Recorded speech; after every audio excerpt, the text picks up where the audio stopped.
pag-aari po natin yung occupied territories natin not because they were discovered or donated by Thomas Cloma. Pag-aari natin simply because nandun ang mga tao natin and we have effective control. Under public international law, kung sino merong effective control, siya yung may-ari. That's the status now. So wag nating sasangkot si Thomas Cloma sa mga bagay na hindi tama para sa kanya. So yun lang pong i-correct natin. Let us cleanse the part of that course na pinalalabas na discoverer siya at dinonate na at pinormalize ni President Marcos in his presidential decree. That was all wrong. That is historical distortion.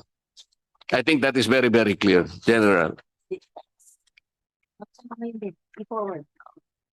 Thank you po. So, nakikinig.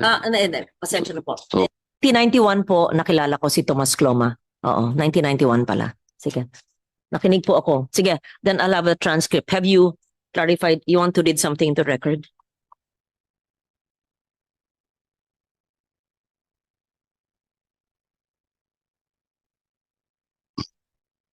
Na kailangan lang alisin dun sa historical record kung tinuturo man si Thomas Cloma, huwag namang ilalagay siya na siyang nag-discover because ang daming bansa pong nag-object kasama ng Pilipinas. Alam po ninyo kung sinong nag-object sa panig ng Pilipinas at that time when Thomas Cloma declared a freedom land? Do you know who represented our country when he himself objected to the declaration of Thomas Cloma? Alam po ba ninyo kung sino? He was then our Secretary of Foreign Affairs, who later became President of the Philippines.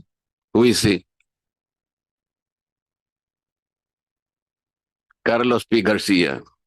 Salamat po, Madam Chair.